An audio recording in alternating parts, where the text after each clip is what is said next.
بالله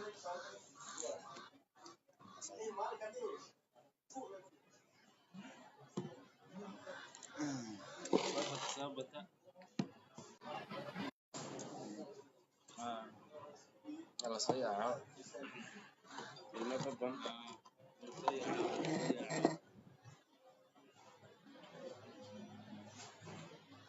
شيخ الولسي معه شيخ الولسي مفتوح سير جرائد سلامتي dhammaantiin koobaad hala soo bato تلفوننا نقدر على بوسي isbaan waa yar baa dhacay halka waxyaabo badan baan rabnaa inaan caddayno aniga walaalka xariir iyo cabdi dhaanto koobaad ilaahay baa mahad leh marka koobaad waxaan kalaan ayagana u mahad celinayaa asxaabta qaaliga ee barnaamijka nagala qayb qaadatay cabdi ugu horreeya walaalkii cabdi marab waxaan kalena waa mahadsantahay wala thank you aad iyo aad sidaa walaalka baan sheegay labada yar oo dhacay ayaa si kale loo fasiray ama loo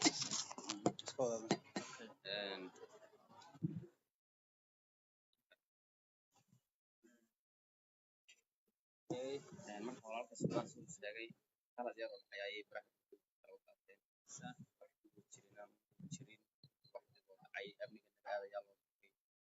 dowladda si fiican ayay noo soo dhaweysay ciidanka amnigu si fiican ayay noo soo dhaweeyeen khaladaad yar oo ka dhacay hoteelka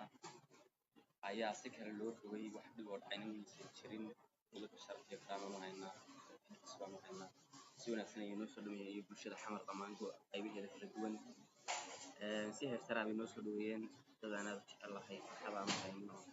jecel weli inaan la joogno weeyaan marka khalad yar oo dhacay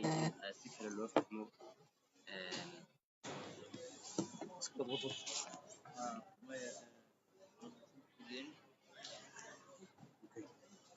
ومهزين ولا في حرير مركو بدرت وسلامتكم دمانتين حال برنامج بان الحين وبيدينا برنامج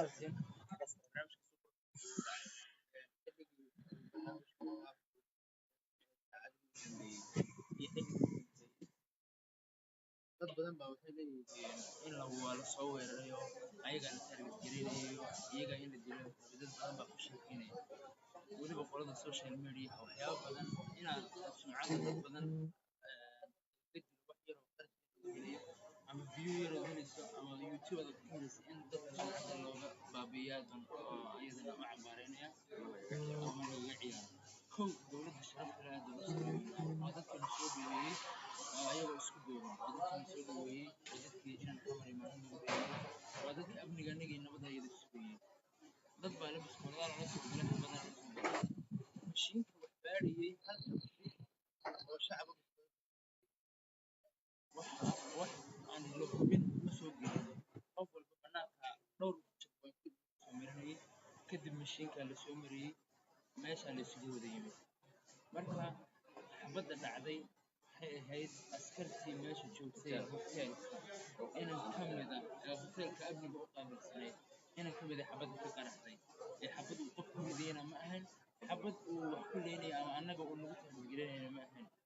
meeshu jaan bay noqotay dadkii bay soo buuxdhaafshay stagekii baa dadkii ay soo fuuleen markii stagekii dadkii soo fuuleen ayaa waxaa dhacday in xariir uu heeska uu ku jiro ay stagekii dadkii kusoo yaaceen kadib markii kusoo yaaceen inankii askariga ahaa ilaalada hoteelka iyo inan shacaba isqabsaday markay isqabsadeen ayaa inankii shacabka ahaa ayaa inankii askariga ahaa bay iska dhaafeen gacan qaad yar baa isu dhacay inanka askarigana wuxuu ku haystay biskooladu xagga dambe sax ma yarka ilaalada hoteelka ayaa biskoolada xagga dambe ku haystay biskoolada ammaankeedana wuu furnaa marka biskoolada markuu u foorarsaday dadkii kala qaba yiri ayay shaarkiiba inankii ka raacay marka biskooladiiba soo muuqatay inan kala damcay malaha inuu shaarka u jiido samay markuu soo mooday in lagala baxayo marka gacantuu ku dhuftay gacanta markuu ku dhuftay biskooladii dhulka kusoo dhacday sidii bay